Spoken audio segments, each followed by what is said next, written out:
So finally, magagamit na natin yung bago kong bili. Wait din just.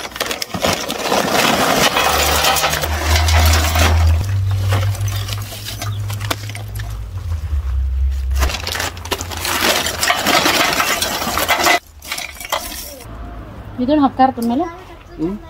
Sobrang init, so kaya dito tayo sa shadow. Umuwi na pala yung biyanan ko, no? Galing siya sa church. Every Sunday na yan, nagsisimba yung biyanan ko since na nagkaroon na kami ng sasakyan. So, sobrang happy talaga siya.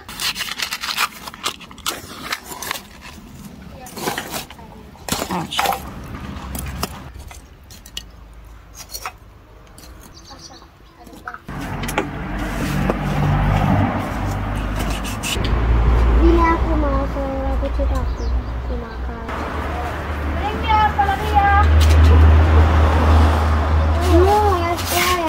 De la de face mult asta. Da, nu. Away na.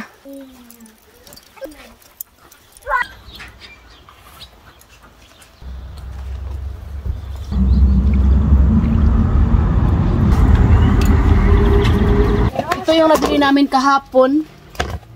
Karning tupa. Listaba. Bumili na rin kami ng Romanian sausage. Karnats yung tawag nila dito.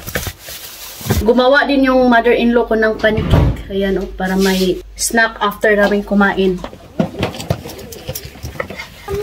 Mami. Okay, let's... You damage. Karota. Bring me also my clip, my love.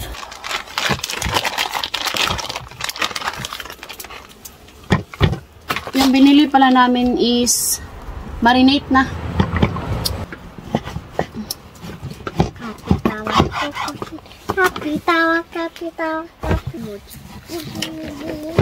Yung biyanan ko pala na lalaki, after niya mag-simba, mag-relax, iinom yan siya ng isang basong pampagana ng kain ba. Yung ginawa lang din nila na para siyang wine. Mga prutas namin dito sa kuan ba, bakuran.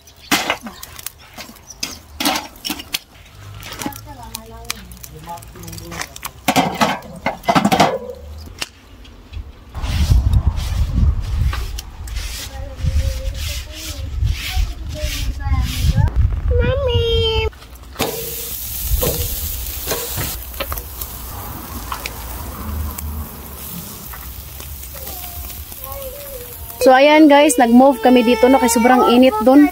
Nagreklamo na yung cellphone ko na suhat daw. Sobrang ganda yung ihawa natin, sobrang laki. Bring me water.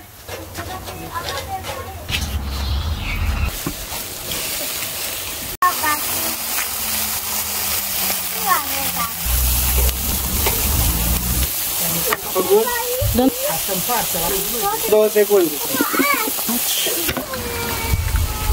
Ce-a făcut, poate?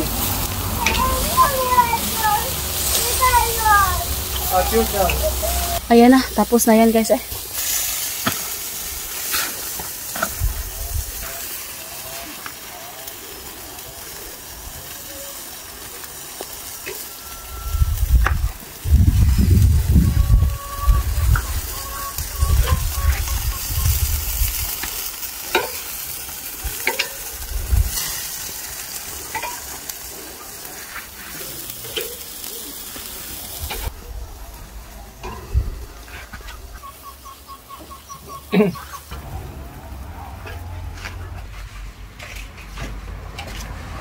Ayan, tapos na akong mag-ihaw, no? Come. Ito, hangin.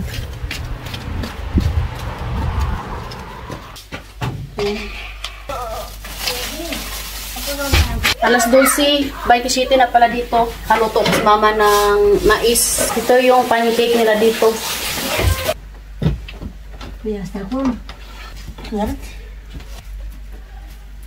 Guys, kakain na kami, no? Gutom na yung mga bata. At saka kami din kasi hindi kami kumain ng breakfast. Na palate yung gising namin.